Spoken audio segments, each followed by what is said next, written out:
జూబ్లీహిల్స్ ఉప ఎన్నికలో గెలుపే లక్ష్యంగా బీజేపీ అడుగులు వేస్తోంది. ఇవాళ దీపక్ రెడ్డి నామినేషన్ సందర్భంగా బీజేపీ నేతలంతా ఒకే వేదిక పైకి చేరారు. బండి సంజయ్, కిషన్ రెడ్డి, ఈటల రాజేందర్ ఒకే వేదిక పైకి చేరి బీఆర్ఎస్ కాంగ్రెస్ టార్గెట్ గా విమర్శలు గుప్పించారు. ఈ నామినేషన్ కార్యక్రమంలో పార్టీ ఎంపీలు, ఎమ్మెల్యేలు, ఎమ్మెల్సీలు అంతా పాల్గొన్నారు. ఇవాల్టితో నామినేషన్ల గడువు ముగియటంతో రేపటి నుంచి ఇంటింటి ప్రచారాన్ని చేయనున్నారు. మరిన్ని వివరాలు మా ప్రతినిధి అజయ్ అందిస్తారు. అజయ్, బీజేపీ ప్రచార వ్యూహాలు ఏ విధంగా ఉన్నాయి? బీజేపీ చాలా దూకుడుగా జూబ్లీహిల్స్ ఉప ఎన్నికల ప్రచారానికి వెళ్ళినట్టుగా తెలుస్తుంది. ఈరోజు వేసినటువంటి ఏదైతే నామినేషన్ కార్యక్రమానికి చేసినటువంటి హంగామానే దీనికి ప్రత్యేక నిదర్శనం అని చెప్పుకోవచ్చు. చాలా అట్టహాసంగా ఈ కార్యక్రమాన్ని నిర్వహించారు. మరి ముఖ్యంగా బీజేపీ నేతలంతా ఎవరికి వారే ఏమన్నా తీరే అనుకుంటూ ఉండేటువంటి నేతలంతా ఒకే వేదికపై చేరుకోవడం అనేది కొంత చూడదగ్గ విషయం అన్నట్టు. మరీ ముఖ్యంగా బండి సంజయ్, ఈటల రాజేందర్, కిషన్ రెడ్డి ఈ ముగ్గురు కూడా ఒకే వేదికపై మీకు చేరుకొని జూబ్లీహిల్స్ ఎన్నికల్లో బీజేపీని గెలిపించాలంటూ కూడా వారు పిలుపునిచ్చడం జరిగింది. అదేవిధంగా బీజేపీకి సంబంధించినటువంటి ఎంపీలు, ఎమ్మెల్యేలంతా కూడా ఈ కార్యక్రమంలో పాల్గొన్నారు. రేపటి నుండి, ఈరోజుతో నామినేషన్లు ముగిసినాయి, రేపటి నుండి పెద్ద ఎత్తున ఇంటింటి ప్రచారాన్ని చేయాలన్న ఉద్దేశంతో కూడా పార్టీ నేతలు ఉన్నటువంటి పరిస్థితి.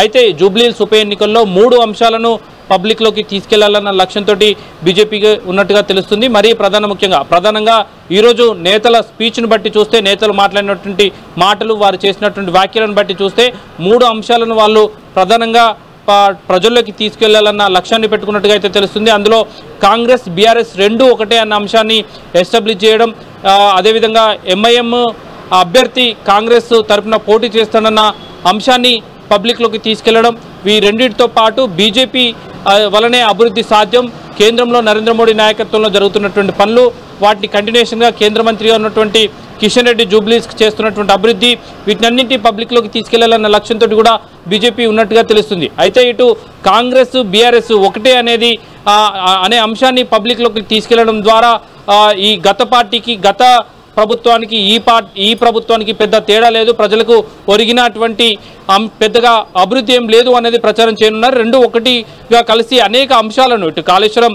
సంబంధించినటువంటి అంశమైతేనేమి, అదేవిధంగా విద్యుత్ కమిషన్లకు సంబంధించిన అంశమైతేనేమి, అదేవిధంగా ఏదైతే ఈ కార్ రేసింగ్కి సంబంధించినటువంటి ఇష్యూలు అయితేనేమి, డ్రగ్స్ కేసులు లాంటి ఇష్యూ అయితేనేమి, ఇవన్నిటి కూడా వాళ్ళిద్దరు ఒకటై వాటి తొక్కిపట్టే ప్రయత్నం చేస్తున్నారన్న ప్రచారాన్ని పబ్లిక్లో తీసుకెళ్లాలని లక్ష్యంగా పెట్టుకుంది. వీటితో పాటు ఎంఐఎం అభ్యర్థి కాంగ్రెస్ నుండి పోటీ చేస్తున్నారు అనే అంశాన్ని కూడా పబ్లిక్లోకి తీసుకెళ్లాలని లక్ష్యాన్ని పెట్టుకున్నారు. అందులో ఎంఐఎం, కాంగ్రెస్ రెండు ఒకటే అనేది చెప్పడం ద్వారా ఏదైతే ఎంఐఎం ఏ పార్టీ అధికారంలో ఉంటే ఆ పార్టీతోటి అంటగాగుతుంది, తద్వారా జూబ్లీహిల్స్ అభివృద్ధి చెందట్లేదు. ముఖ్యంగా యూసఫ్గూడ, షేక్పేట్, రేమత్ నగర్ లాంటి ప్రాంతాలు ఎవరైతే ముస్లింలు ఎక్కువగా నివసిస్తుంటారో ఆ ప్రాంతాలు అభివృద్ధి చెందకపోవడానికి ప్రధాన కారణం ఎంఐఎం అక్కడికి వేరే ఇతర పార్టీలను అక్కడికి రానియకుండా అడ్డుకుంటుంది కాబట్టి అక్కడ అభివృద్ధి జరగట్లేదన్న అంశాన్ని కూడా పబ్లిక్లోకి తీసుకెళ్లాలనే లక్ష్యంతో ఉంటుంది. ఎంఐఎం కాంగ్రెస్ ఇక్కడ జూబ్లీహిల్స్లో కాంగ్రెస్ గెలిస్తే హైదరాబాద్ సిటీలో ఎంఐఎం బలపడుతుంది, తద్వారా హిందువులకు ఇబ్బంది అవుతుంది అన్న మాటలను, వ్యాఖ్యలను కూడా పబ్లిక్లోకి తీసుకెళ్లాలన్న ఉద్దేశంతో కూడా బీజేపీ ఉన్నట్టుగా తెలుస్తుంది. వీటితో పాటు కిషన్ రెడ్డి కేంద్ర మంత్రిగా ఉంటూ జూబ్లీహిల్స్